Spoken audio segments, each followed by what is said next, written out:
I'm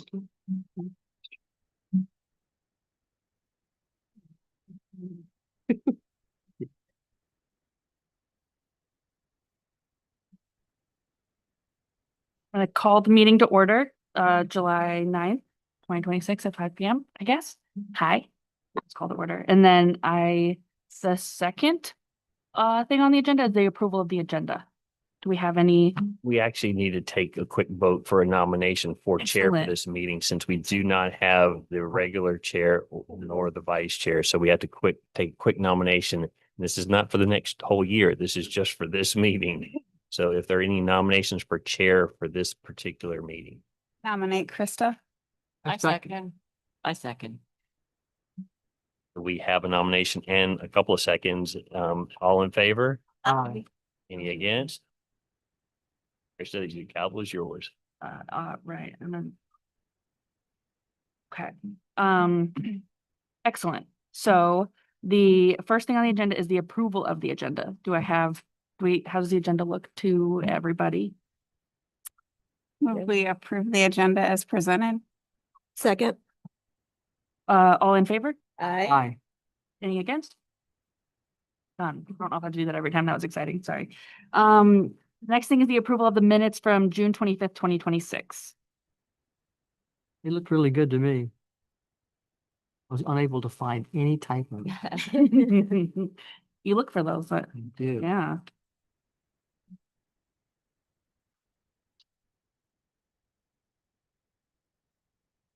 I move we approve the minutes as presented. I second that. All in favor? Aye. Moves forward with all ayes. Yes, okay. Number 4, citizens' comments on matters not on the agenda. Do we have any comments for anything not on the agenda today?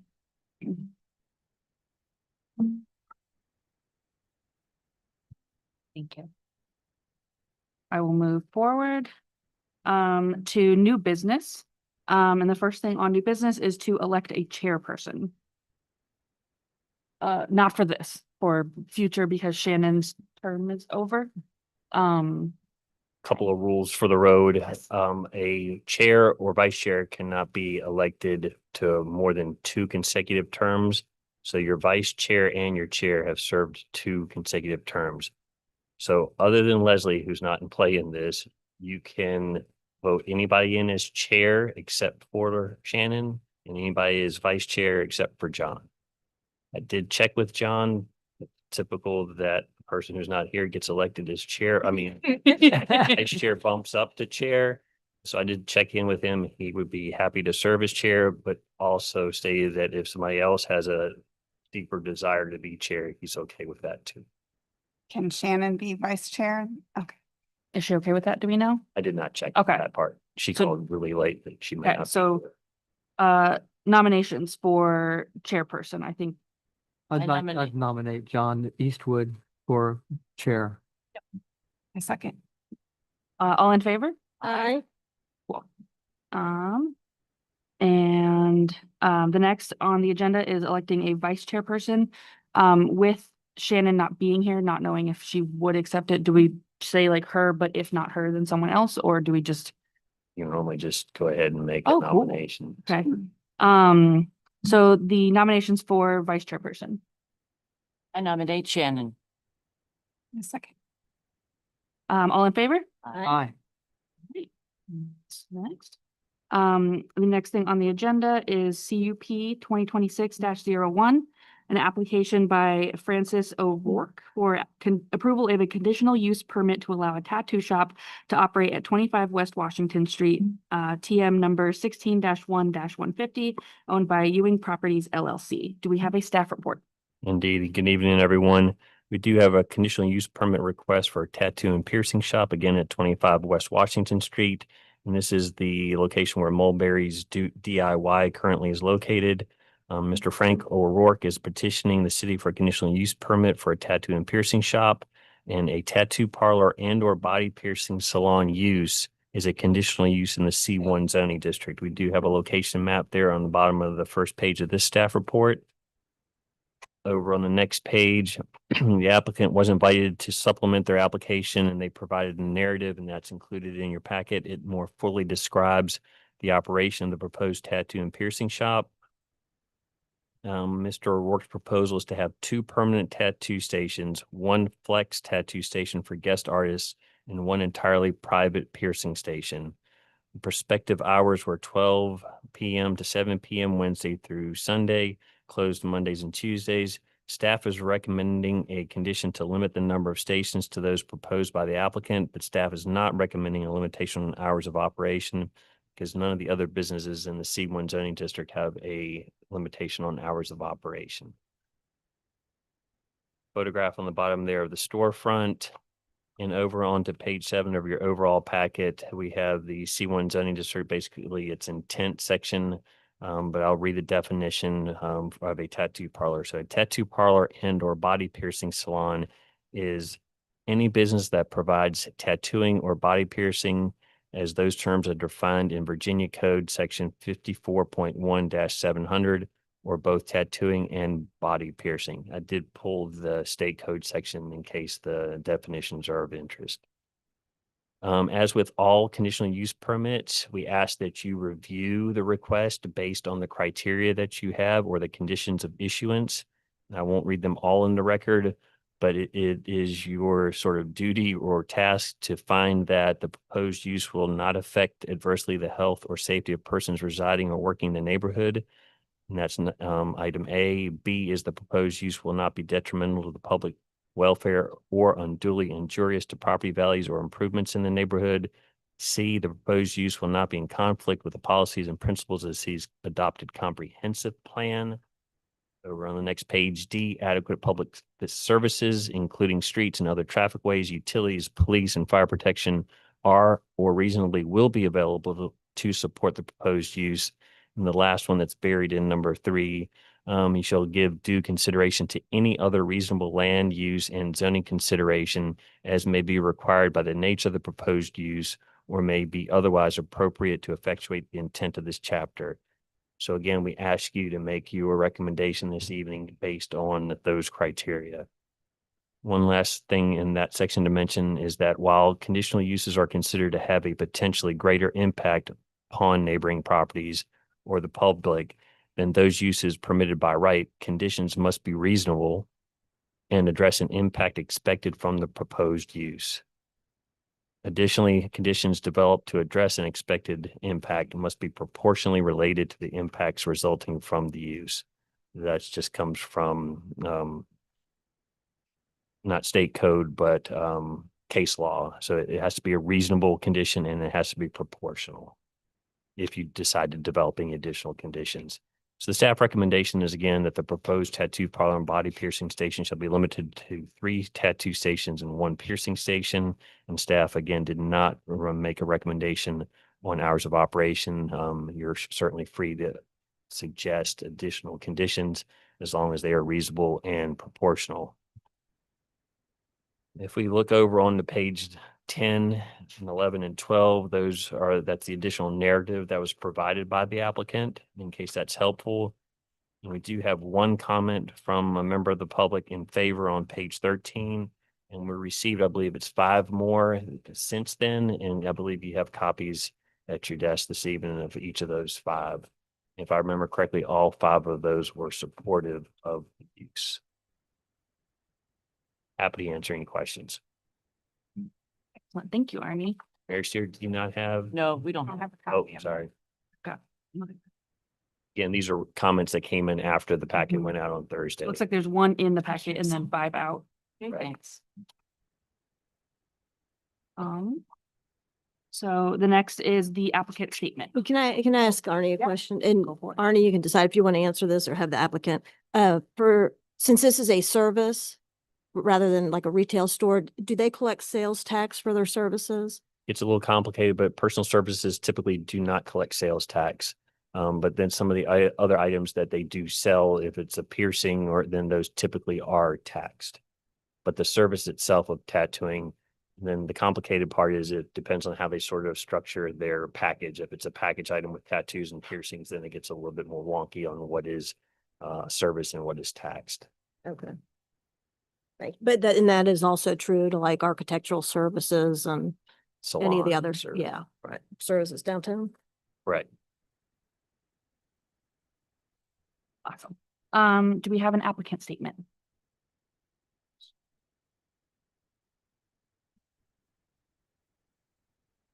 I'm Frank O'Rourke, and this is Freeman Martin right here.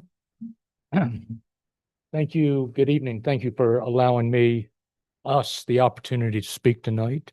I recognize that Lexington values its history, traditions, and unique character. Those qualities are exactly what make this community special, and they deserve to be preserved. At the same time, preserving the heritage and supporting thoughtful economic growth are not opposing goals. They can work together. A professional operated tattoo studio representing an opportunity to bring additional foot traffic to downtown increases revenue for neighboring businesses and provide a service that currently does not exist within the community. Customers visiting a tattoo studio don't simply arrive and leave. They often dine in local restaurants, shop in nearby stores, and spend time exploring the area before and after their appointments. That additional activity benefits the entire business district. This proposal is not about changing the identity of Lexington. It's about filling an unmet need with a clean, licensed, and professional operated business that respects and values the appearance of this historic community while contributing to its economic vitality. I hope tonight we can focus on the opportunity this business presents, not only for the studio, but for the continued success of downtown Lexington and the local businesses that call it home. Thank you so much. Just for a moment, does anyone have any questions for the applicant? Sure, I'll ask. So are most of your customers by appointment or do you have drop-in as well? As Frank said, I'm Freeman. I've been tattooing for 25 years in Virginia. The majority of what I do personally is appointment based, but I would love to offer a walk-in opportunities. Right. So yeah, And you do piercings as well, so some. I personally don't, but we would have a piercer on staff, and generally, unless it is a specific case for like a child with a parent Mhm. getting pierced, which would definitely be an appointment situation. Most piercing is taken on a walk-in basis. Okay. And I know some of this is in your packet, but so how many stations and what would be the setup of the store? Ideally, it would be 2 permanent stations for resident tattooers, and then we would like to have 1 station that was open for the traveling tattooers, people that I know, and just good tattooers from other places in the country that would give people here an opportunity to get tattooed by someone other than just who's as a permanent staff member. That makes sense. And just for my information, because I don't really know. So do you get inspected for health and safety So periodically? at this point, pretty much everything as far as tattooing and piercing is concerned, it's kind of falls under DPOR, and DPOR will do spot inspections. So yes. Ma'am. And based on your past experience, you plan to be open 5 days a week as you're proposing? Yes, ma'am. That's all I have. I have a question. Yeah. Will the tattoo activities be visible from the street? Not, without having an idea of what the permanent layout would be Yeah, inside, sure. I would say that would be unlikely. You would have an entry area where people would walk in. Obviously, there's a counter for people to look at piercing jewelry and, other items. Somebody would be at that counter. The tattoo stations would be behind the wall or the partition, if you will, behind that entry station or the entry area where people could sit and wait and so forth. So they would be private to that extent. You wouldn't be able to see it if you were just walking down the sidewalk. Thank you. I have a question. Will you be doing cosmetic tattooing as well, like eyebrows and permanent makeup and that type of thing, or? That's a great question. No, ma'am. That's generally done by someone who does that specifically. Okay. I have a question too. Are you at the today, tomorrow, yesterday, the day before, practicing tattoos or, Yes, ma'am. I work full-time in Blacksburg right now. okay. How long have you had that shop? It'll be 3 years in the end of August, beginning of September. And he works at that shop. He doesn't. I don't own that He shop. doesn't own the shop. But that's what we're doing here is you're opening your own business is what you, Yes. I see. My other question, maybe I don't know if it's relevant or not, but how long have you all been in association? Almost 10 years? 10 years, 10 years together. Okay. Yes, we've known each other and had a good friendship for 10 years. Are you concerned about the parking in that location at all as far as? No. One thing that I've noticed about Lexington is that there is, in comparison to Blacksburg, where I am now, where we're located right in the heart of the university, parking is a problem there, and Lexington seems like it's, set up, way better for. Can you repeat that, please? Like, if we get you on, like, wanna Have that in announce it writing. to the town and, I'm sorry, one last question. You stated you probably are going to be closed Monday, Tuesday. I know a lot of the businesses downtown are closed, especially on Mondays. Would you consider opening one of those days and closing different days just because it would provide traffic downtown when there's not a lot, or have you considered that as an option? Honestly, those hours are based solely kind of on my experience in the traditional What's busy? tattooing, Okay, which is that you want to be open Friday, Saturday. course. A lot of shops are closed Sunday. I always thought it was better to be open Sunday. Sunday, because sure. Most people are off work on Sunday. Right. But sure, I'd be open to.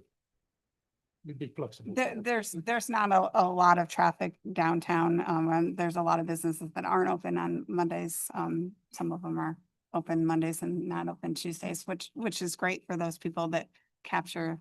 It was just an idea to keep traffic downtown. But you obviously have to work with your business model of what, brings people in and what days. I was just curious.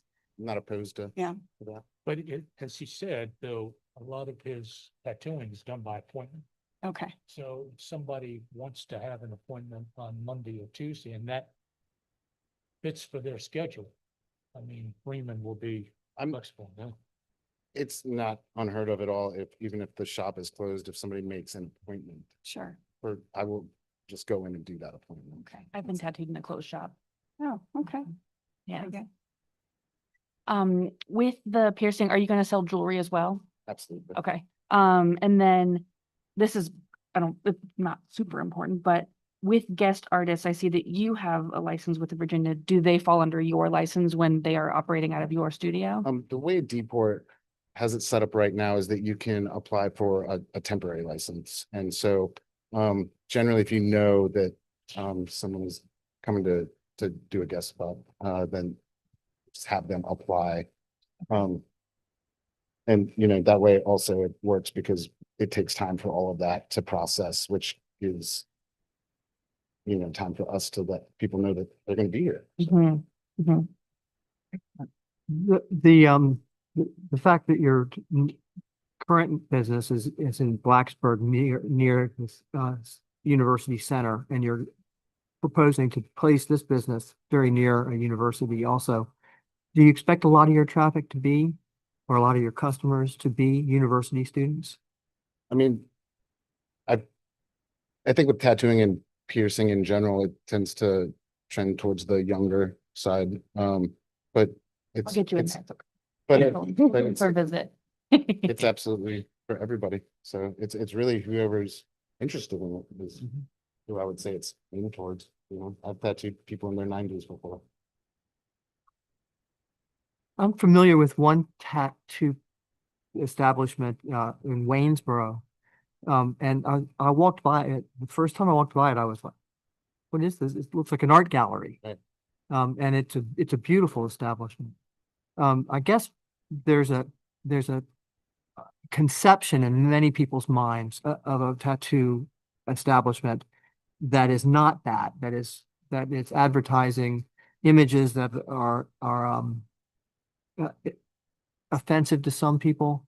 And so how would you address that stereotype and our and potential concerns of the community? I've kind of been tattooing long enough where I've kind of seen it all, and I've seen it change. Where when I started getting tattooed myself in the early to mid '90s, it was a lot more, you know, probably what a lot of people think of when they think of a tattoo shop. They think of, you know, bikers or, Yeah. you know, sailors or whatever. But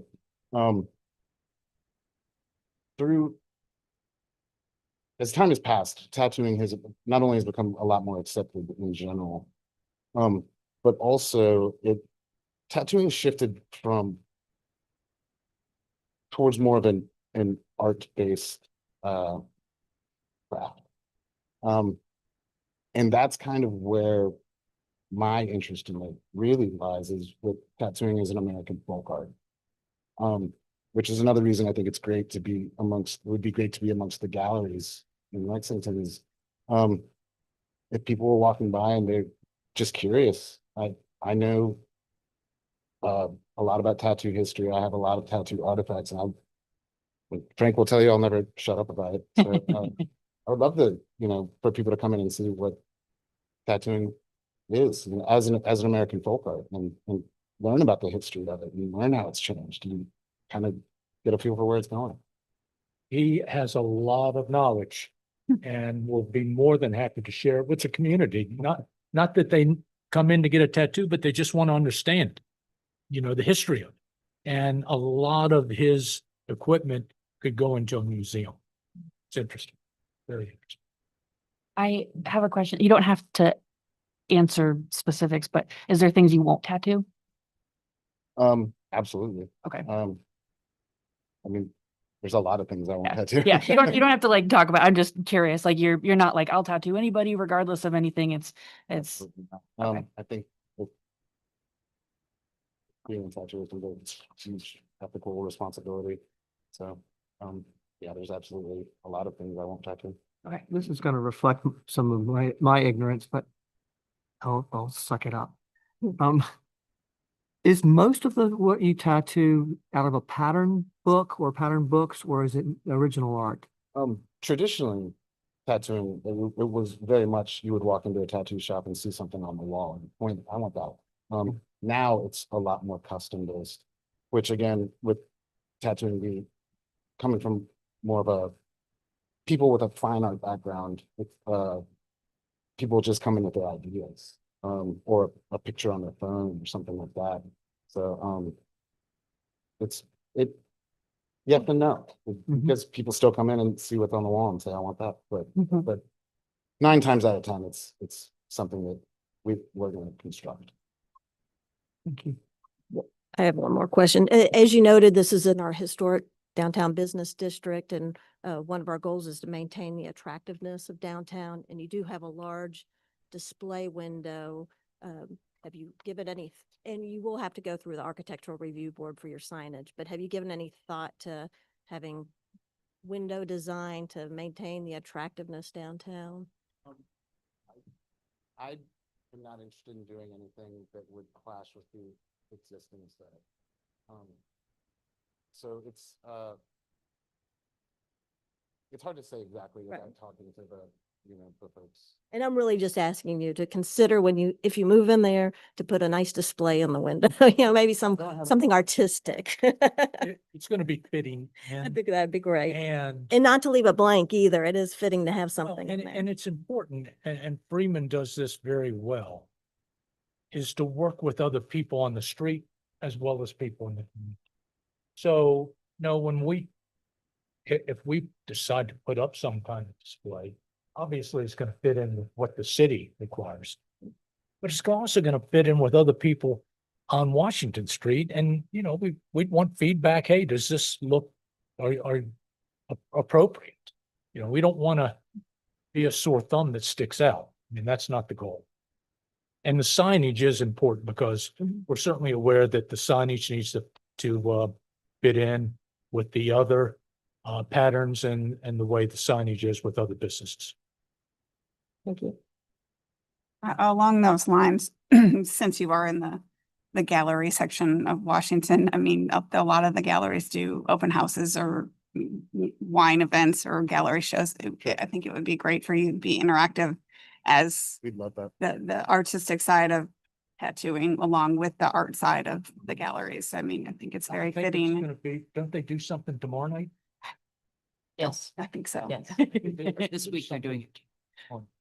So, So I I think that there's tremendous opportunities as to kind of cross over with with the gallery side of Sure. it. Do we have any more questions for the applicant? You guys can sit for now. We're gonna open for public comment and thank you very much. thank you. you. And so now we will open the floor for public comment. If you do come up, please state your name and address. Hi, my name is Paige Gantz. I live at 62 Brushwood Place, which is technically outside the city, but I'm the owner of Just Games Lexington, so contribute plenty of sales tax. So I feel entitled to speak. I don't have any tattoos myself, but I know a lot of friends who do. I think millennials are the most tattooed generation.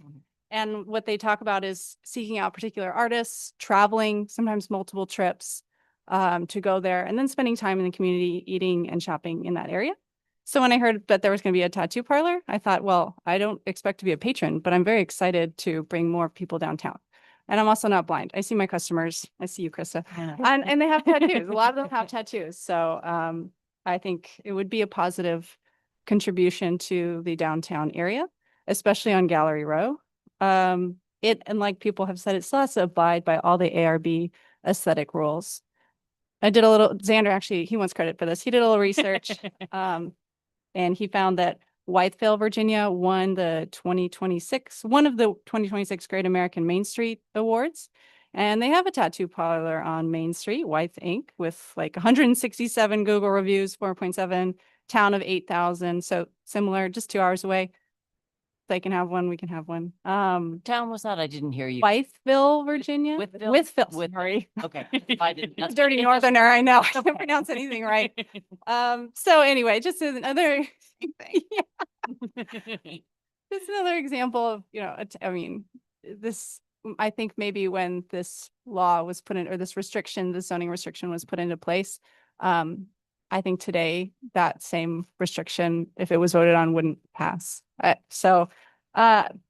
Just as a fellow entrepreneur, I feel like on behalf of myself and Xander, my husband, as owners of Just Games, we've been open for, gosh, like 8 years now, almost. It's crazy.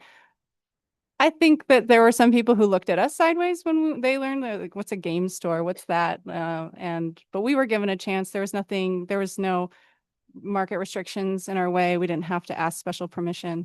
And obviously we've been very successful and we're really happy to be here. And we don't feel that there should be any barrier to these entrepreneurs who want to open their tattoo parlor. So that's all I wanted to briefly say, that, you know, they have my full support and Xander's full support. He wishes he could be here, but we've got events going on. And I'm happy to hear another business wants to be open on Sundays like we are.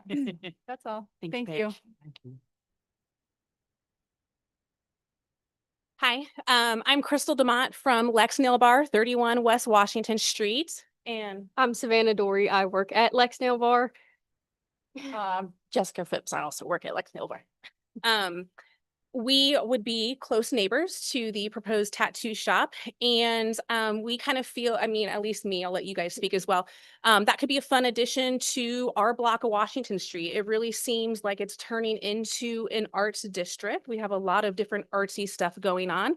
And I agree, she said a lot of great points, as long as everything meets the aesthetic that we have going on, which I imagine it will. I think it could be a great addition. Some of our guests that come to the nail salon, of all ages, have tattoos. They travel out of town for tattoos, seeking out very specific artists for specific work.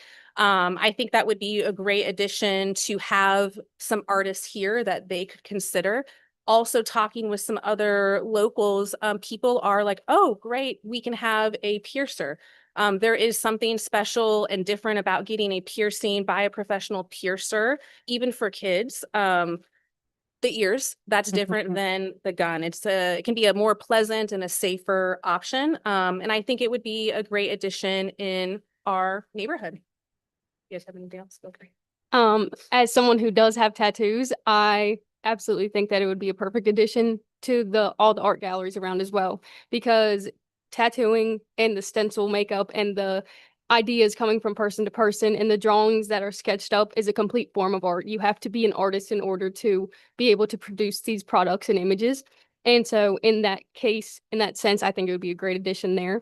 And also, Lexington is kind of a touristy town as well. I know personally myself, I've gone to a lot of places and gotten tattoos as souvenirs kind of the places that I've gone to. And those have been some of my best experiences because they just understand, like, yes, you have the love for this town, or this is something that you really enjoy doing, and this is a memory that you'd like to keep forever. So I feel like that would also be a great addition to have people that are open so close downtown in Lexington. And then also for myself, I really enjoy getting tattoos, and the part I've had to go to Stanton, Roanoke, Richmond, Waynesboro to get tattoos, and it would be amazing to have it literally like next door to me. So I think they would do amazing there if they had the chance. Thank you. Thank you, guys. Thank you. For the record, it's Ben and Dory and Jessica Phipps. Yeah, just making sure. Okay. Going, guys. I think you can already know how this is going to go, but Oh, my name's Red Dowdell. I own Rockbridge Barbell at 116 North Main Street, down in Lexington, Virginia. I own the building down there as well, next to Seasons. And I think it's incredibly important that we look at this as an opportunity to welcome not only a new business to our town, but also a new generation of customers. We talk all the time about how Lexington is an aging population. And it's a real problem that a lot of what we have going on downtown is not suited for younger folks. And this is an opportunity for us to welcome those folks in with, with arms. I mean, again, like she said earlier, millennials are the most tattooed generation that there is. So I think it's an opportunity. If we want younger folks around and doing stuff, this is a great way to get those people out and about. As a business owner myself, and Amber Poole, who I'm speaking on behalf of as well, who's not here tonight, she's also a local artist. We both see this again as an opportunity to expand upon what Lexington has and do it in a very tasteful way. We're not asking for something that's going to be unsightly or is going to welcome in a culture that we don't want here. Obviously, from someone who is heavily tattooed and owns a weight training business, I'm sitting here today in dress clothing because I had to go, raise money for VMI during the day. And that's a population that we have to bridge all the time. And it's becoming a more accepted part of our culture. So I would ask you guys again, if there's any qualms that you have at all, talk to some folks with tattoos, talk to some folks that may be a little surprising to you, and say, hey, these are my concerns. What do you think before you make your final decision? But I see this again as a welcome addition to our town and something that is going to be here for a long time, hopefully. So thank you, guys. thank you. Any other comments? No. Good afternoon. My name is Michael Perry. I live on Lexington Street here in Virginia, or in Jefferson Street in Lexington. I think this idea of a tattoo parlor is an excellent idea, but I just think it's the wrong location.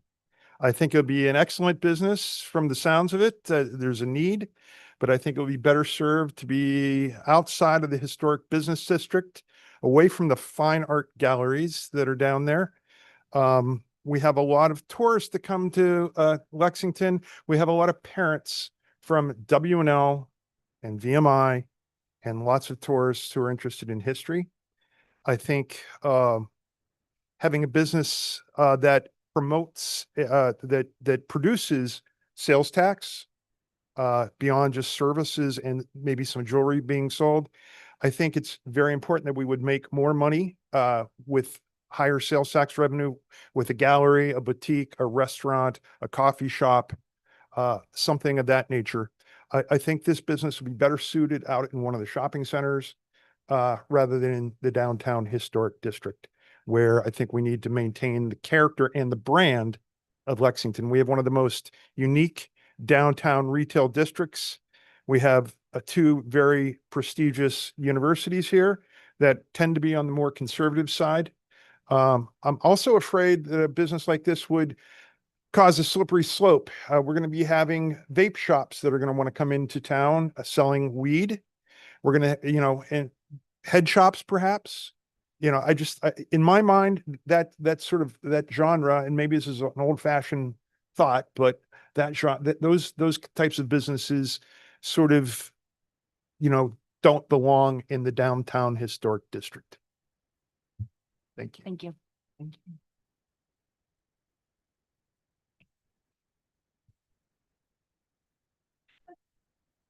How are you doing? I'm Jody Mask. We live in 994 Forge Road in Lexington. But my wife and I own a building at 20 West Washington. Cupcake Heaven operates in our lower floor, and then my wife operates an Airbnb on the upper floor. We've been open about 3 years. We've had 85 reviews. They're all 5-star or 5.0, and she's considered a super host. And our Airbnb does very well. We have a lot of repeat customers. We talk with those customers. And I have to agree with Mr. Perry that 110%, I'm for commerce. I'm for economic growth. And I think sometimes counties and cities are not progressive enough to promote that. And you need to be if you want to grow. And so I'm all for that. However, I do believe that y'all's job is to protect the historic nature of downtown. And that if the answer was yes to all businesses, there would be no need for this, perhaps for you guys to make this decision. It would just be an automatic yes. So I think that you have to analyze, what it is that you are to protect in the downtown area. And that is the historic nature, the tourism. We've heard, and that a lot of people that come for tattoos come and shop and stay. But I don't know that that's 100% accurate. I'm sure some people do that. But I also know that a lot of people, they literally are going for that one service and that's it. And there's a limited number of commercial spaces in downtown. And some of the new renovations are limiting even more of that. W&L has taken office space on several occasions, which I have not been a fan of. Honestly, I think we ought to try to limit office space in downtown and leave it to retail so that where people will walk and stay and enjoy. And I think that that's the tough decision that you guys have to make. This is a very nice gentleman, and I wish him and I hope that he has a very successful business in Rockbridge County. And I believe that he can and will. But I agree with Mr. Perry that I believe it might be in the shopping center over by Walmart or somewhere else, and people will come from all over for it. But in maintaining that historic, vibe in downtown that so many of the VMI and Washington Lee parents that stay in our Airbnb and enjoy and report back to us about it, I don't believe that this is consistent with what is truly needed. So Thank you. thank you for listening. Thank you.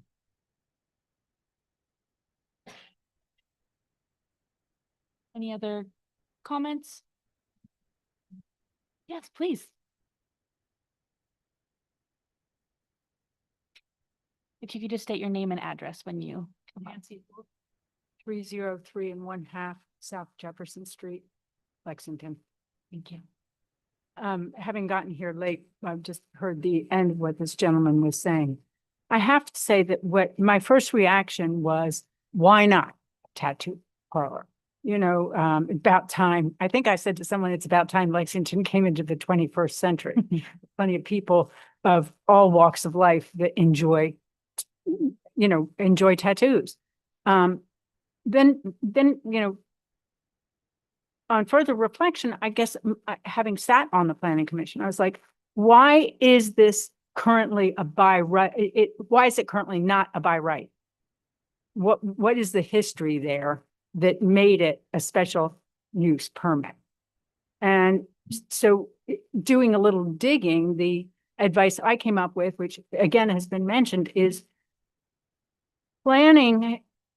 One of the responsibilities of planning in a city is to make sure that the highest and best use is achieved for any given space.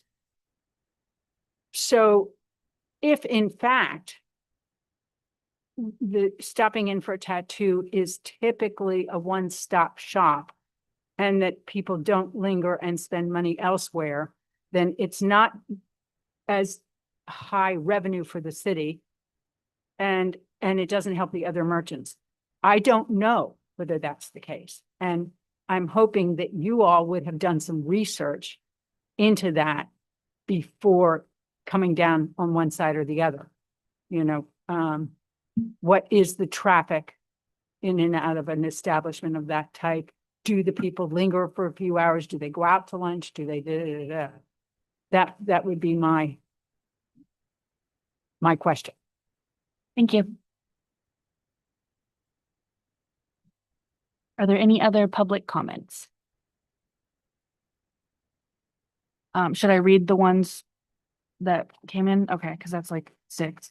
I guess there were 6 comments that came in that were all in favor of. Is that fair enough to say on the record?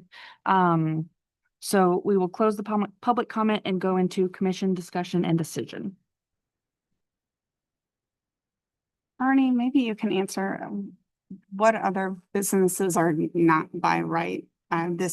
She brought up that in general. I mean, if you wanted to open a vape shop or a cannabis shop or adult film or pornography, is that allowed? Just high level, and I can go through also and read through the use matrix. Adult businesses have to be allowed. There, you can have limitations, but as I understand it in this state, they have to be allowed in some commercial districts. You can put distance requirements on them. So I'm pretty sure that we have them allowed in the C1 and C2 zoning districts. The other question was, we can go again through the list to see what it is or wasn't, what isn't. I did go through the pre-2017 zoning ordinance and did a word search for tattoo just to see. This gets to Nan's question of what was it before. Tattoo's not even included in that ordinance. You could perhaps argue that it is a personal service and could be one of the permitted uses in C1, as I recall, where they have personal services are allowed for hair salons and a number of other things, but the word tattoo is not specifically included. I presume, therefore, that when we did the massive update in 2016 and 2017, that tattoo parlor was put in place at that time and was decided to be a conditional use at that time. I don't recall specifically because we had such a massive rewrite of the ordinance, why it was specifically. I can only imagine it was because of the image that some of us that may be of an older generation may have of what a tattoo parlor used to sort of be in our minds. Maybe that's why it ended up as a conditional use as opposed to a by right use. Right, but so if you wanted to open a cannabis shop or any of those other things that just off the top of my head and mentioned, you could do it by right, but not a tattoo shop. I'm just trying to clarify that, I guess. Cannabis, not yet, not on retail Okay. sales. If I remember correctly, there was an approval, the governor had some changes, it went back and they decided that they didn't like our changes. So as of this year, there won't be retail sales, and I hope I'm saying this correctly, but it's likely to come back around. So one of our next zoning text amendments will likely be to look into cannabis retail sales. that's a whole other step, just like you're doing with planned development residential. So currently not allowed. What was one of the other ones? Like a vape shop or, Well, we allow the cigar shops. and that was by cannot tell right you. or by, I think it's CUP. by right, because I don't recall going through a conditional use permit for that at all. Mhm. So that was a by right use, because that would just been retail. And also, we're not going to have uses specified to that degree for everything. So vape, as an example, is a newer thing than probably 2016, 2017. So I'm pretty sure that that's not in here. Nah, I can't find cigars, so that may have just fallen under a typical retail establishment. Pawn shops? yeah, pawn shops are allowed in the historic district or, I'm not trying to. no, I'm just, create the- yeah, Okay. brainstorming. Your pawn shop is only a by right use in C2, so not downtown proper, which is C1. And then one last question, I guess, if you were doing cosmetic tattooing, like permanent makeup, eyebrows that I asked the gentleman about, is that a by right option or No, that's still going to be under the definition of It is still tattoo. consider then- tattooing? Because of the way we have the definition of tattoo, and I'm going to read from page 7 of your overall packet, tattoo parlor and or body piercing salon, any business that provides tattooing or body piercing, as those terms are defined in Virginia Code Section 54.1-700, or both tattooing and body piercing. And I have those definitions, so I'm pretty sure So, there was body piercings, there were ear piercing, several definitions for tattooing. So that would be a cosmetic tattoo, which would be included in this definition. So it's a conditional use, even if it's just a cosmetic tattoo. One other thing, if I may, Mhm. somewhat related. Somebody asked earlier about some of the other DPOR Department of, I remember, Professional and Occupational Regulations. They have a document that is 43 pages long about tattooing regulations, everything about sanitation, can't have drunk clients and any number of other rules and regulations. So that's all at the state level as far as rules and regulations go for the actual tattooing, cleaning up and sanitization and all that. And the other thing, we are in a historic district, so anything that is an improvement to the outside, if it's to the building itself, if it's an awning, signage, that all goes to the ARB, but the window displays are not something that the ARB reviews, just to make that clear. could it be? Could it be in one of the restrictions or the I would hope not, conditions? because those get changed out and we don't want that to go to the ARB, or we don't want it to come back here for approval each time. And then if you were, any condition that you're thinking about has to be reasonable and proportional to an expected impact. So what is the expected impact from whatever their design may? So what is it that you're trying to potentially address? So I guess what Leslie brought up, that perhaps that whatever signage was put on the window, that it tied into the art district and, that gallery district is a signage. street. Okay, so I thought we were talking about the display area. So the signage would definitely go to the architectural review board. There are limitations on sizes for each type of sign, if it's an awning sign, if it's a projecting sign, if it's a wall sign. And there are design guidelines that go along with that to make it keep within the historic nature of the entire downtown area. But the window displays themselves are not something that is reviewed. So when I said it's not reviewed, I meant specifically the window displays. So it's Displays, not something that's on the glass correct. itself. So if they wanted to put, there was a mention of a number of tattoo artifacts. So if they wanted to put that in their display window, that's perfectly fine. That's not going to go to the architectural review board. Again, it's only improvements to the exterior of the building, be it paint, awnings, or signage.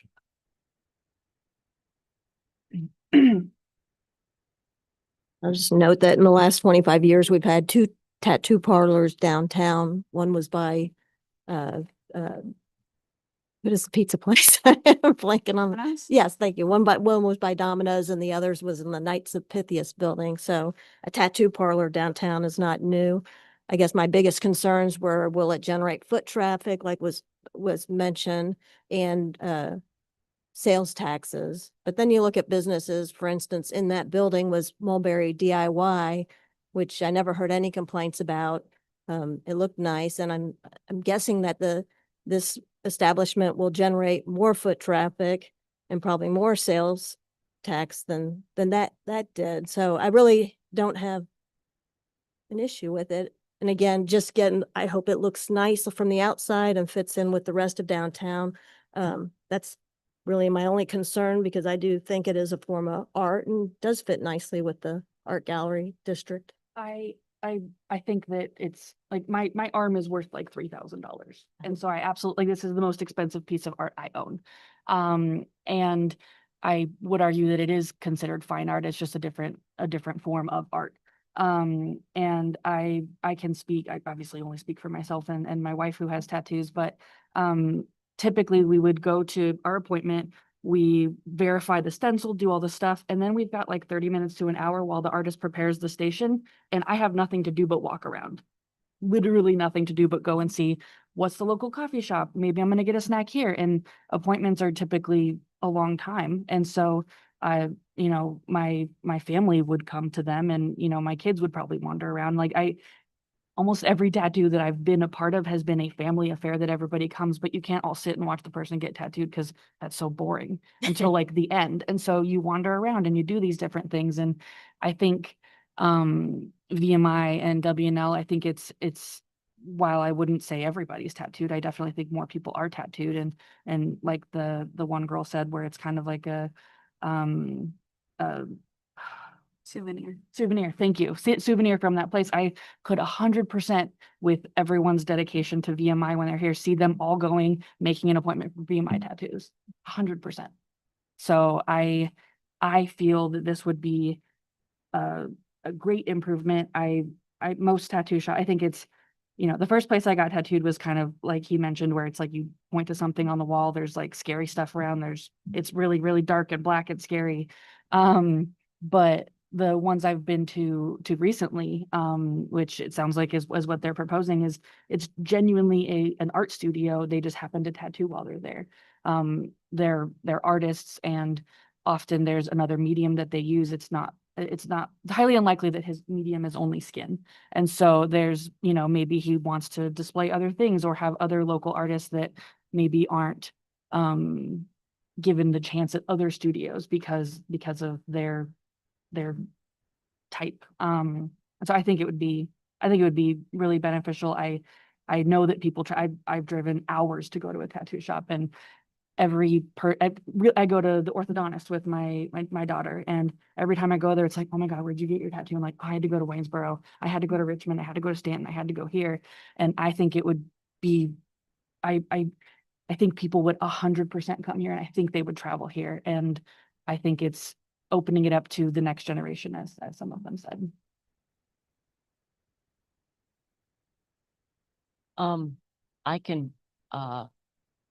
I had a little bit of trouble also trying to figure out if this was the right business for downtown. But with the fact that it's bringing people from outside the community as well as inside the community to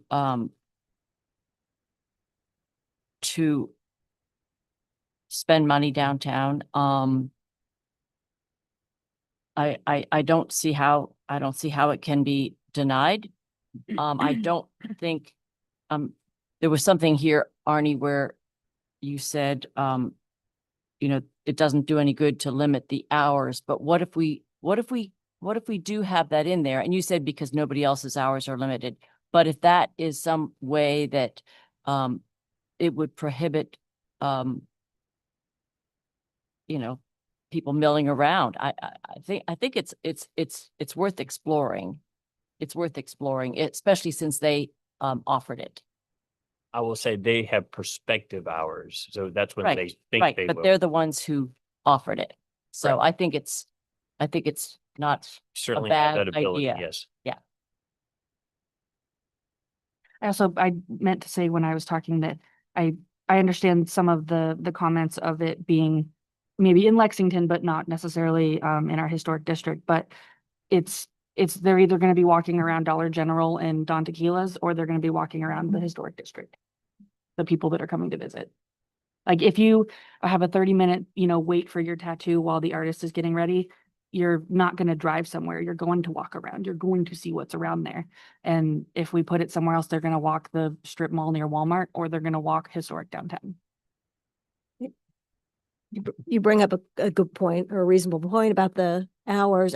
My concern was actually almost the opposite, as I'm hoping that this business will be open at least 5 days a week, as with every business downtown, because it doesn't look good to have dead space during the week. So I was pleased with their hours. I guess I don't really have a concern, even if they went to midnight or past then, because it's a quiet business. It's not like a bakery. We discussed that, and you get noises and smells with a bakery, and but you won't get that with this. So I guess I'm not that worried about the hours from that standpoint.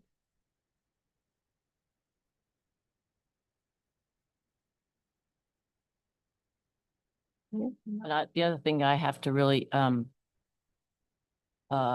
speak to is that with the people that have spoken in favor of it today, and the people that I was speaking to outside of these people, adjacent business owners, and Miss is her last name Sauter, Elizabeth Sauter. So who's been in business here for a long time. I think that says a lot, that it's worth giving them a try. I mean, the previous tattoo shops didn't make it for whatever reason, but I think they deserve a chance to try. With that, I'll move to approve conditional use permit number CUP 2026-01 for a tattoo parlor and body piercing salon at 25 West Washington Street as proposed by the applicant and with the staff recommended condition. I'll second that. All in favor? Aye. Aye. Thank you all for your comments. Moving on to the next. Yeah, you get it all. Bye-bye. Wait for them to clear out before I start talking.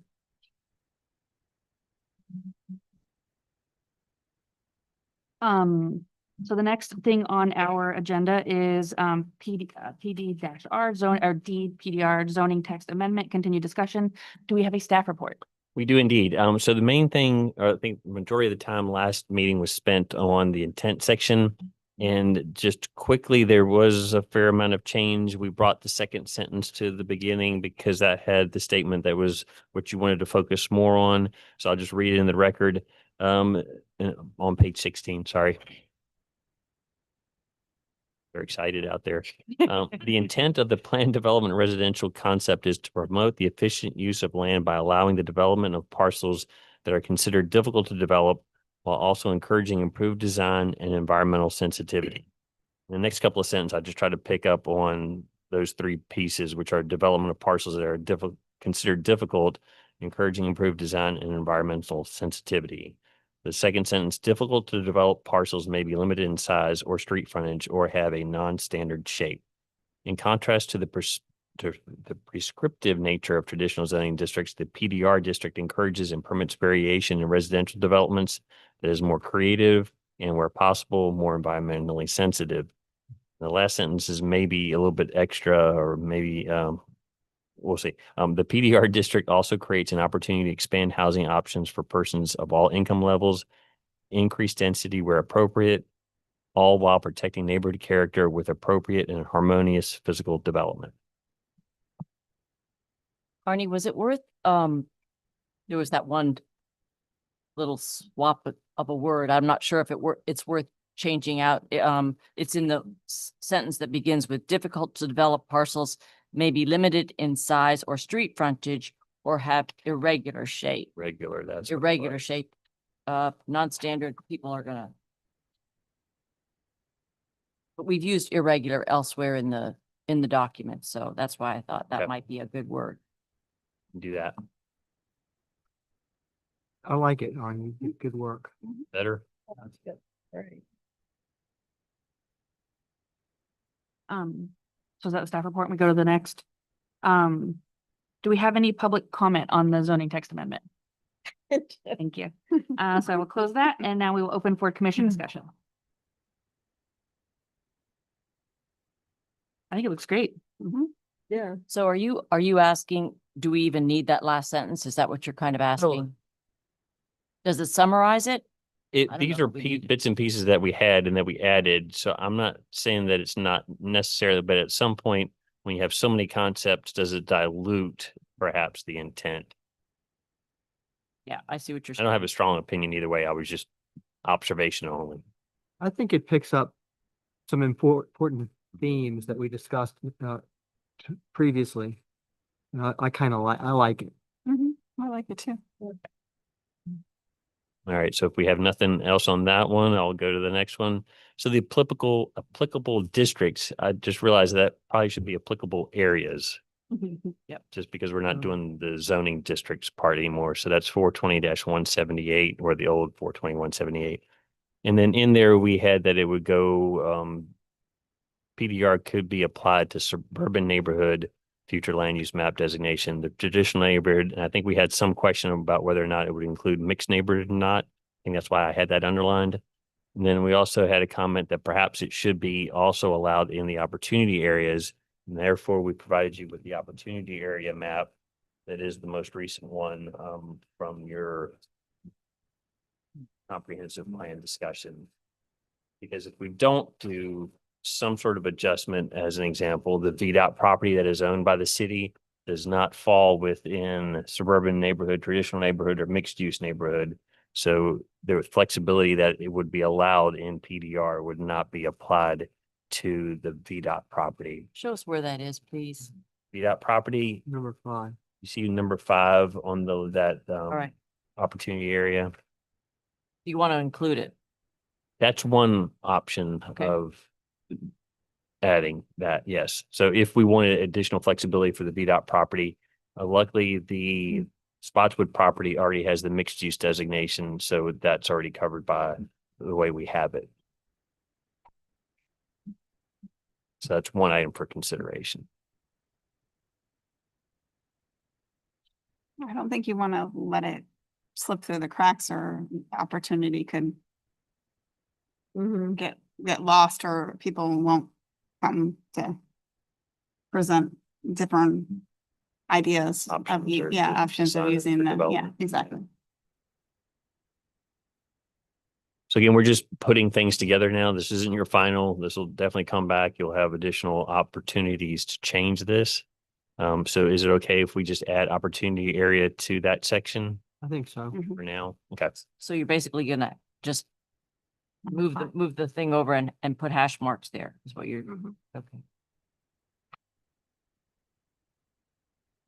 Because part of this map makes it look like that's the school. To make sure that I understood your last statement, the opportunity area map already covers the VDOT property, Okay, so there's okay. no changing of the Okay. opportunity map boundaries. Okay.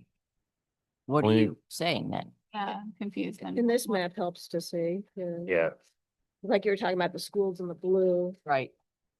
and that So we red don't hash is. list it as an opportunity area. I think there's two different things here. One, we need to list it as an opportunity area because the VDOT property is in the opportunity area. I thought Mary Stewart may have said that we needed to actually change the boundary of opportunity area number 5 to include the VDOT property. So I thought there was a boundary sort of discussion. Maybe I misunderstood that. But just to be clear, the opportunity area number 5 already includes the VDOT property. Now I'm seeing what you have there. Thank you. So the idea would just be for the PDR district to be authorized in areas designated as suburban neighborhood, traditional neighborhood, mixed use neighborhood, and opportunity areas. So the question is mixed use. The next question would be mixed use, right? Yeah, I believe we had sort of not completely decided that at the last meeting. And for your future land use map, which is the most colorful, well, it's not the most colorful one. The mixed use is going to be that sort of hot pink or magenta color.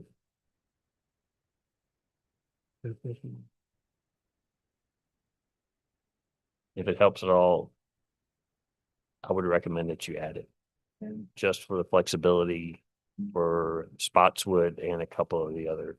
There's not actually that much mixed use neighborhood designation on this map, area wise.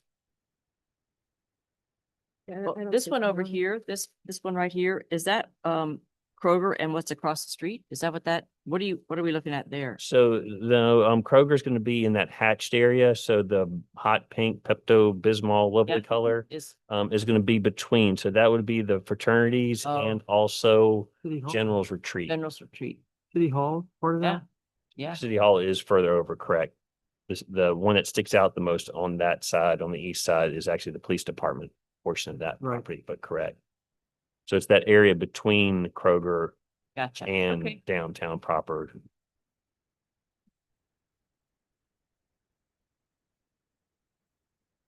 I think that should be included. Which that was actually the only area I had a little bit of concern about including, but again, it's a conditional use. Is this,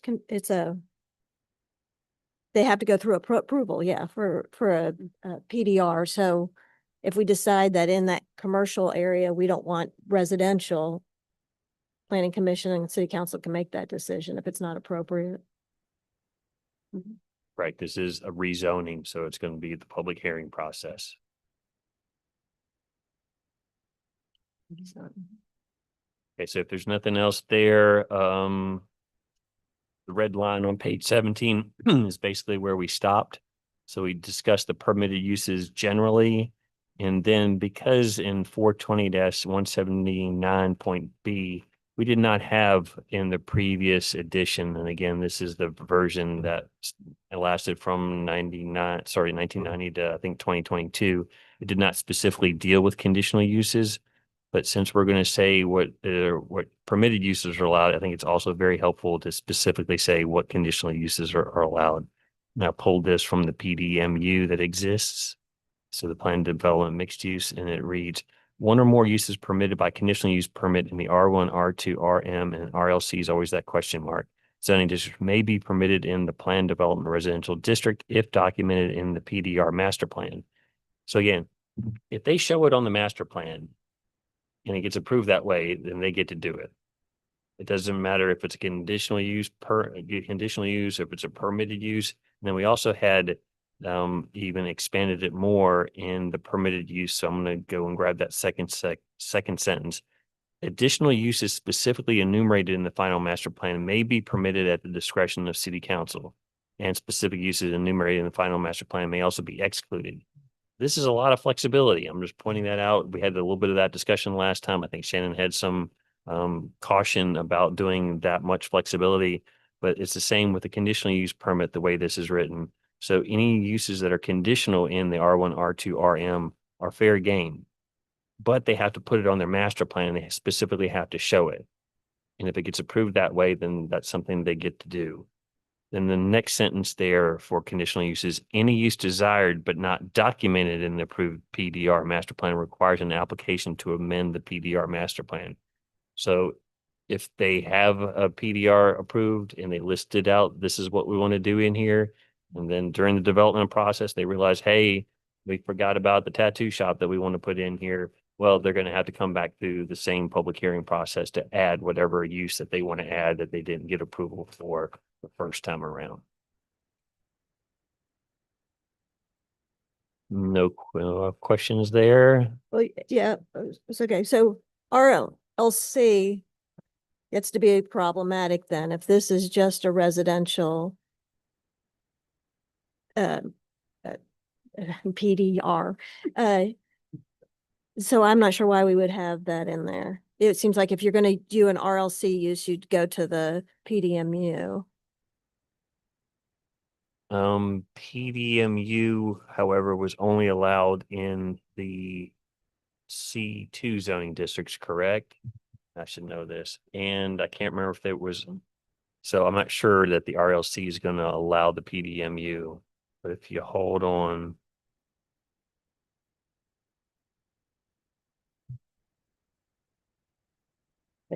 But if we allow that, then like you can allow a construction yard, consumer repair business.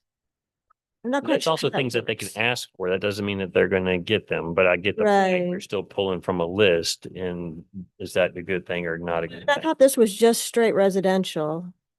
Where, because we already have the PDMU.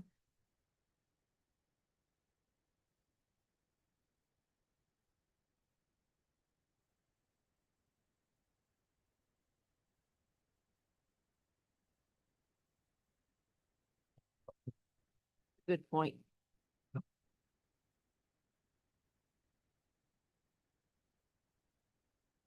Okay, I'm sorry, just getting back to PDMU, just where is it allowed? The district is intended to be established in areas suitable for redevelopment and identified within the comprehensive plan as opportunity areas numbered 3 and 5, which again are only those two areas along our C2 zoning districts currently.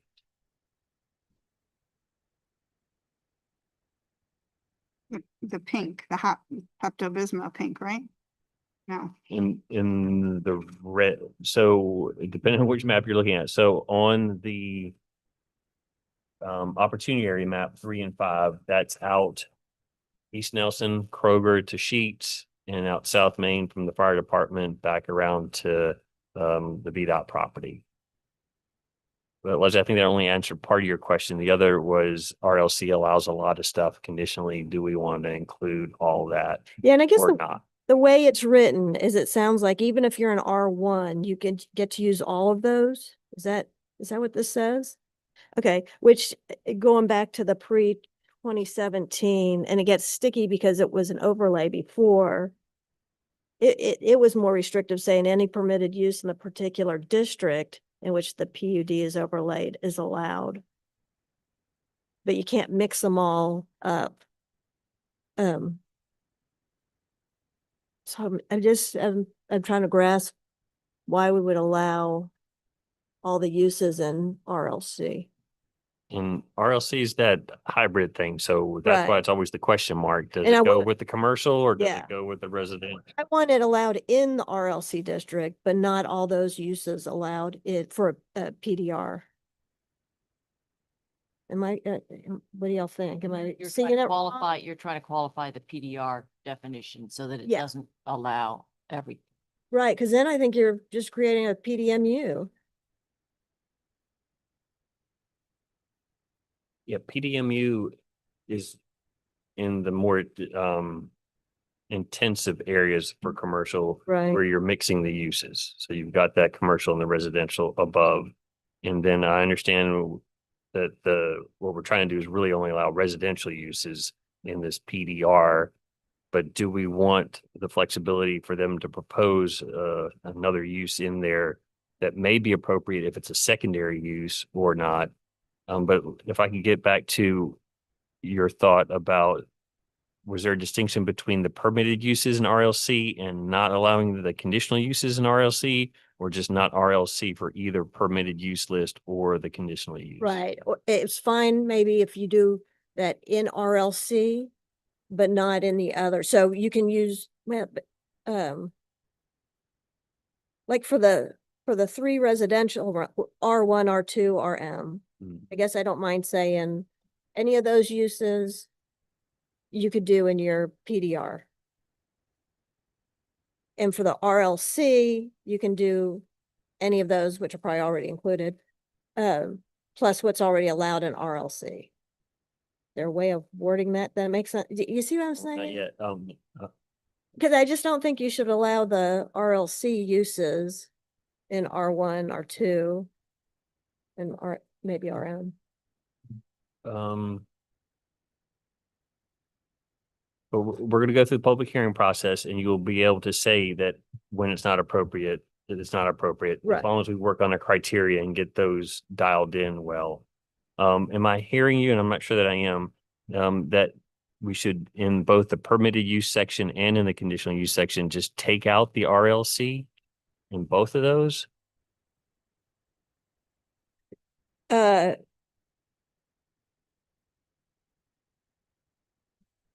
Now it's allowed in the RLC, but you can't have all the uses.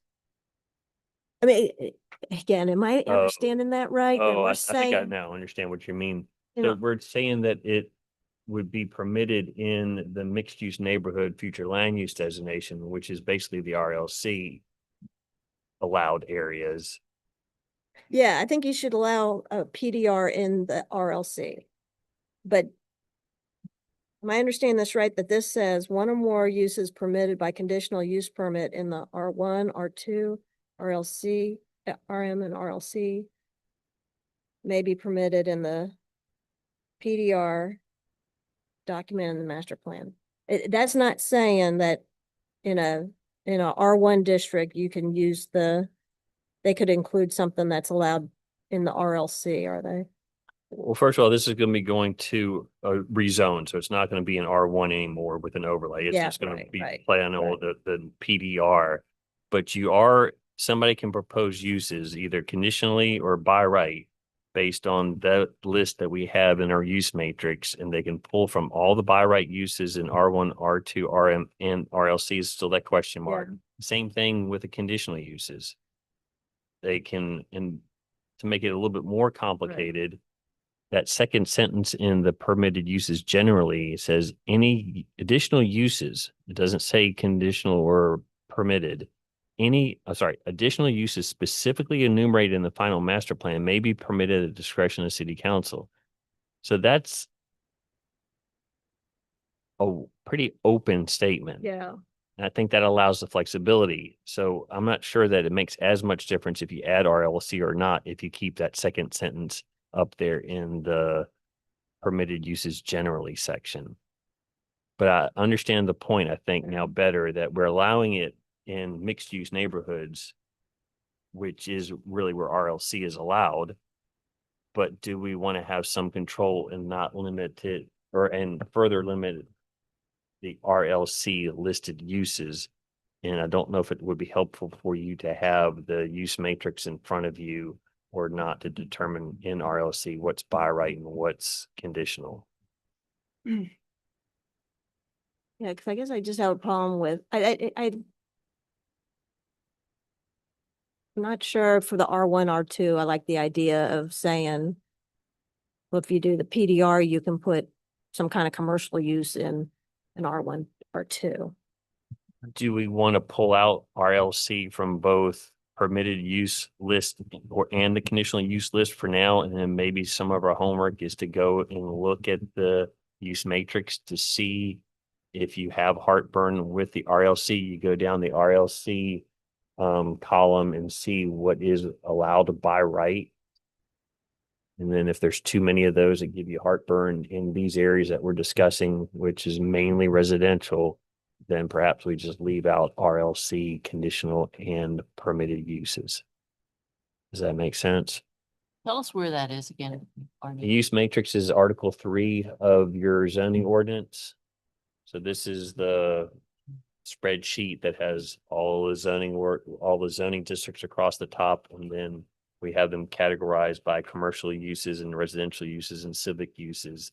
So if you want to just go down the RLC column to see where it's by right or conditional. I like the idea of that being homework for us. I wonder, I guess I'm with Shannon though, about the addition, that second sentence, additional uses specifically enumerated in the final master plan may be permitted at the discretion of the city council. City council and zoning commission don't always agree. And I wonder if we wouldn't want to put some guardrails on that.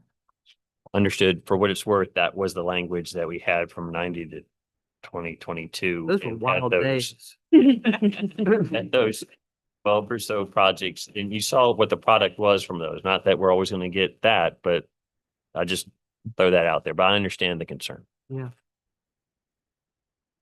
And then maybe once we go through and develop the criteria, Then maybe we come back and revisit this to see if you're comfortable with the criteria that you're going to use and develop for reviewing PDRs when they come before you, to see if there's enough there to make you comfortable with leaving this in or not.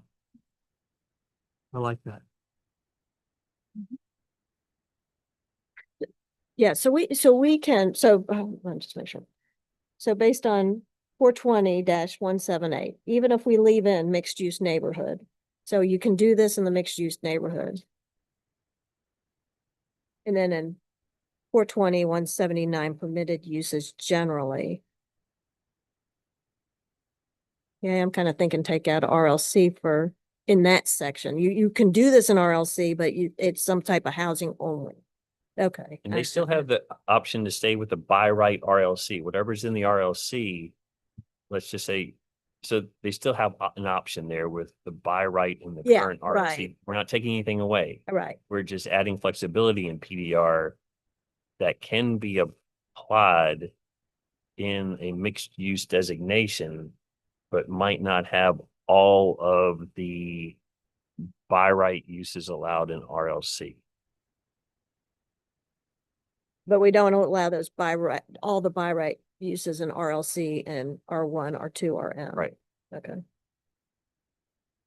So it's getting a little complicated. Yeah, no, so I'm thinking if, you can look at it and think about it, maybe if we just take out in 179, if we just take out RLC, does that clear that up? They still, in their zone, they're allowed to do their own by right, but you can't do all their by right stuff in the other three.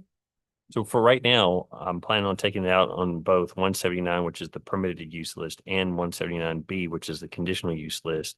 And if you all want to go through I think that's the use matrix and see what is allowed by right, what is allowed conditionally, and where is it just not allowed in the RLC zoning district, and see if that changes your mind. But RLC is always that sort of hybrid thing. We just have to figure out, does it go more towards residential for whatever we're doing, or does it go with commercial? Yeah.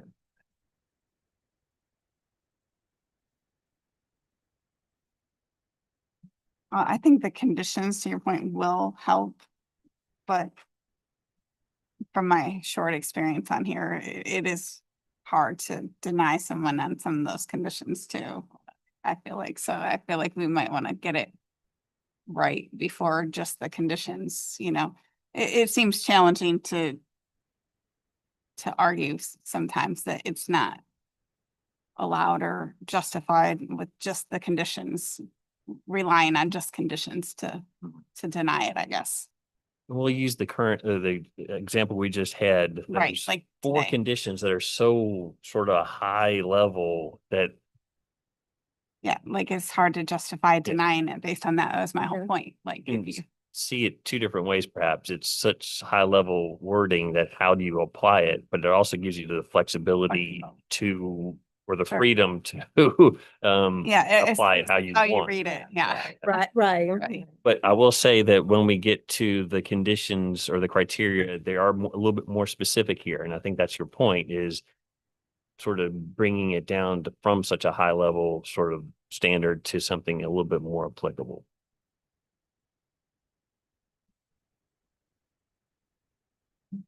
Do we want to talk about development standards or not? Just wondering how long y'all would like to have a PDR discussion. It's your chair. I personally am overwhelmed by the homework and trying to understand what's happening here. So I personally would want to try to digest that, but I'm open to talking about the development. Guess my question is, did you say we might not have a meeting in 2 weeks? September. Oh, that was September. Okay, that's fine. I didn't want to wait a whole month because then I forget everything. Like us. What date? It's not for sure. It's not for sure, but just for your calendars, this room is not available not all of a sudden, but we were told this room may not be available your first meeting in September. And I can't remember if that's the 10th or what meeting date that is. Okay. So we may not have a place and therefore may not have a meeting, that first meeting in September. As I'm understanding this, so like 179 I guess A and B basically, like those are their own things. So development standards, it's a next thing. It's not like, we don't, it's not Right, like, yeah. okay, We're in okay. a different section. So just to review, if I'm trying to figure out if I've got 30 acres and I'm trying to figure out what is allowed in our zoning ordinance to be placed on that, look at the permitted uses generally, and it says I can look, I can ask for all the uses that are allowed by right in R1, R2, RM. And then that second sentence also says, and anything else I can think of under the sun, but we'll get back to that one later. And then in the permitted and the conditional use thing, it says you can also ask for anything that's conditional in the R1, R2, and RM. So that's just telling folks, hey, these are the things that we generally will consider as a development proposal if it has these uses in it. Okay, that makes sense. And if it's in saying that those permitted uses, you can have an apartment building, you could have a duplex. It's not bringing any of those standards with it. It's just the use. Yeah, so I kind of agree, maybe take out that second. Because again, this is just for residential, because before our PUD was not really, was it just residential as well? I know that's where That we, first one, and again, I can't remember my dates, but 1990 to 2022 was just residential. And then when we changed it, it was residential, commercial, industrial. You could pretty much yeah, propose anything. It was wide open at that point. But we never had Okay. anybody come in with that PUD during that period of time. right. And the PDMU, we only allow in the C2? Basically in the C2 zoning districts, which again, Kroger down to Sheets and then Firehouse out to the Econo Lodge. Okay. Arnie, again, just for clarification here. Somebody's proposing a PDR in their 3 acres, whatever. Is this saying anything, and I'll pick someplace. I'll say I'm in R1. Are we saying that anything in R2 and RM are allowed then in this 3 acre space in R1 is what we're saying? It is allowed for them to propose it. Now, Okay. whether or not you approve it or Okay. not is a secondary issue. But Okay. yes, this is the flexibility that Okay. we're getting to the harder to develop parcels. This, Right. this is the infill. This isn't going to be rampant, I don't think. It's allowing creativity on those odd parcels, right? But yes, they can propose, if it's as written, they can propose a lot. But that's why the criteria are going to be important when we get to those. And that's going to be where it says under development standards, the criteria, is Well, that where no, that's going to be? No, that, the way it's written, we got to get through development standards because that's going to be a little bit more limiting, yes. But when I say the standards, I am talking about objectives. So under administration, if we go over to page 20 of your packet, so objectives, section D or subsection D, objectives and application review. And then those 1 through 12 are the standards that we had at that time. Okay. Those need to be gone through. And then I also realized when we get to the administration portion that I need to also provide to you the PDMU so that there's some consistency between those two. And the administration portion is applications, what they have to submit, advertising periods, what your criteria are going to be, that sort of administration typical section. But I'm getting ahead of myself a little bit. But yeah, that's the criteria when we get to that. Now, this particular development standard says relaxation of the following development standards may be considered when to do so is in keeping with the article's intent and objectives. Lot area, lot width, building type, building height, building setback, yard requirements, street frontage, and street width. So here it's being more limiting and saying that we are trying to encourage flexibility for use, which we've already covered, but now we're getting into standards such as, again, building height and setback. So here it says you can only ask for adjustments to the lot area. In R1, we have a lot area minimum of 8,000 square feet. But here it's saying that you could have a single family type lot of less than 8,000 square feet. And the same thing with the lot width. I can't remember what our lot width is. I think it's 50 feet in R1. But so it's allowing flexibility to be proposed for lot area, lot width, building type. But lots of times that's the use already that we've covered. Building height, you can have a reduction in setbacks, yard requirements. Again, that's actually your setbacks, street frontage, the width of your street frontage, and the street width if you have a private street that you're proposing. And then that's it. So so you might want to know, well, what are the other development standards? That's most of them, but this is being very specific. So somebody would realize I can only ask through this PDR process for variances or variation to the standards that apply to lot area, lot width, building type, building height, building setback, yard requirements, street frontage, and street width.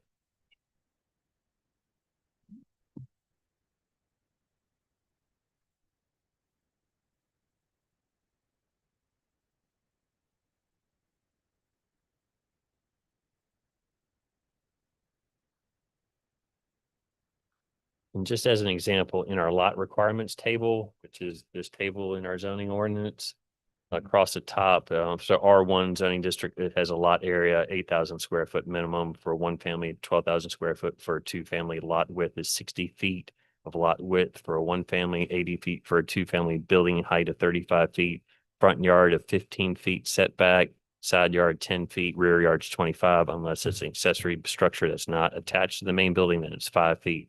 So those are some of the standards, lot requirements and building standards that we have. And again, this is just telling folks you can only ask for additional height or reduction in lot area or lot width. So just these things that are listed only. Any heartburn there?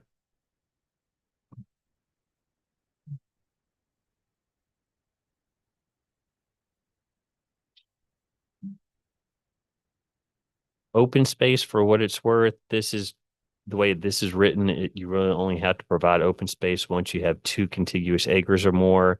And I really have no idea if the 20% of the gross acres, if that's the right number or the wrong number. I don't have enough experience with that or with examples here in the city of Lexington, but that is a standard that they had in that first PUD that was available in Lexington. Again, I think from 90 to about 2022, if I remember correctly.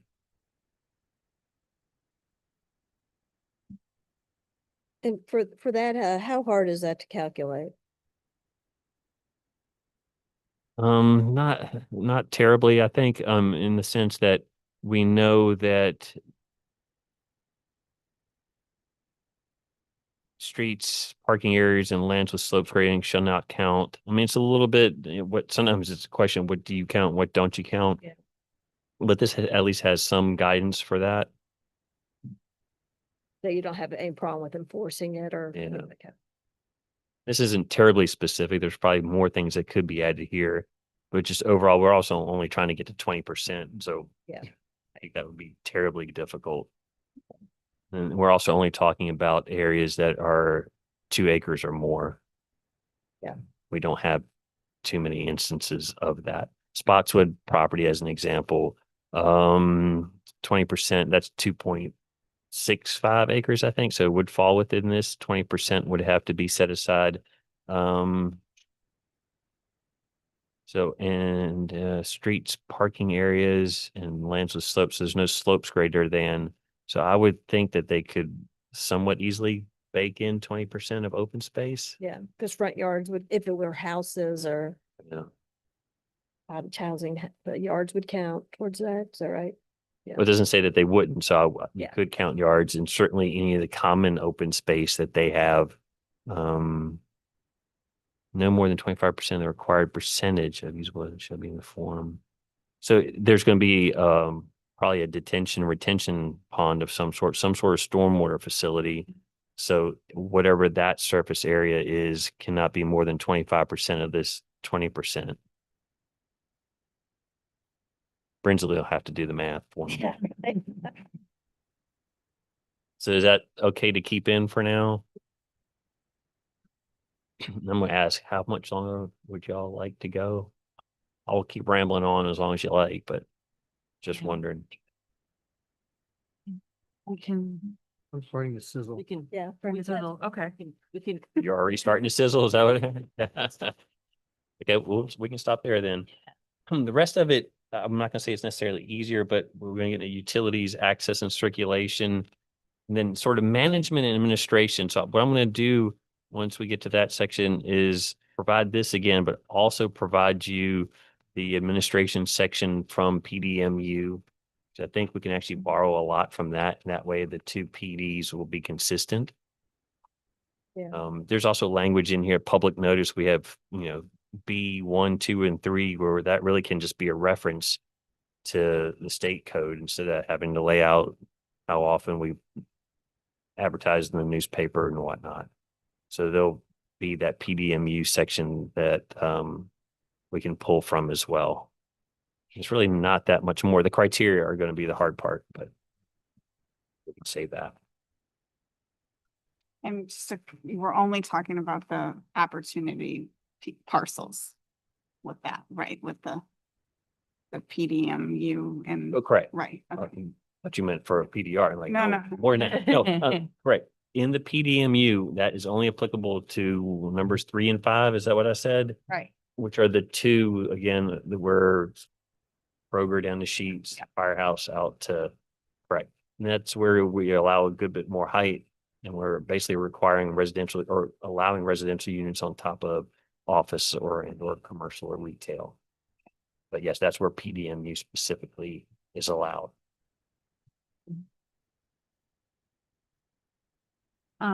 So moving on to other business, do I read A?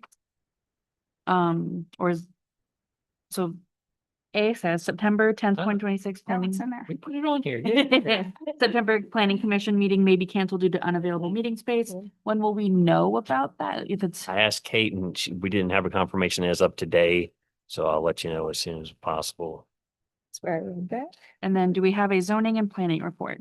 We do a quick one. I found out recently that Virginia has a zoning atlas and it's at zoningatlas.org/atlas. And what's interesting about that, and if we had the ability, I'd pull it up for you, but that would tell a developer where in the state of Virginia that you could do by right duplexes, and they could go and search the map. And on our map for Lexington, because somebody's gone and put all the maps together and figured out where you can do duplexes by right, so that somebody doesn't have to go through the horrid process of reading everybody's code to figure out, hey, where can I do a duplex? So that's kind of a fun little tool that I found. I can't remember how I found it, but it is a nice mapping function where you can go in and look up a certain number of uses to see where they're by right. And fortunately for us, if you look at duplex, it's in all of R1, which is a pretty wide area, as you can tell on your map. I can't remember some of the other things that they sort of pull out from everybody's zoning to show whether they are allowed by right or conditional. But it's a fun extra tool. Again, it's the Virginia Zoning Atlas. Thank you. And it also has a layer for planned residential development where it is allowed. Interesting. That's all I have. Cool. Thank you. Can I ask a question at this point? How's the progress going on City Hall? We It had looks great from the outside. We had an Fantastic. update today, and I cannot remember the specific update. This was done on the front, and this needs to be done on the inside, and you can only wear booties now when you're going into the building. And I think there was still in October was the earliest. So I think they're on schedule. But then we still have to figure out how to coordinate the move and get over there. And some of our departments can't because of the registrar and all the limitations on zoning places, polling places. And so it's going to be a little bit of a mixed bag. And I know that the treasurer doesn't want to move back until they have their taxes come in. I think that's December 6th. So they want to stay put so people can find them and pay the taxes. So there's might be a little bit of a partial move in I'm hoping we're gonna be some of the first people. And then some of the others will follow. Thank you. Do we have a city council report? Not really. We didn't meet last Thursday with Frank's death. So right now Marilyn Alexander is the mayor for Lexington. When we meet next week, we'll discuss the process for moving forward. It looks like council will appoint a mayor in within the next, I think, 30 days, 30 to 45 days. And then that person will serve until the November election, but we'll hear firm details on that next Thursday. Thank you. And now just need someone to adjourn. And move to adjourn. A second. All in favor? Aye. Aye. Very good job, Wow, Krista. Thank you all. Yeah, well done, Krista. Yeah, that was. You should have reconsidered the vice chair. It's not as scary once you're up here. So.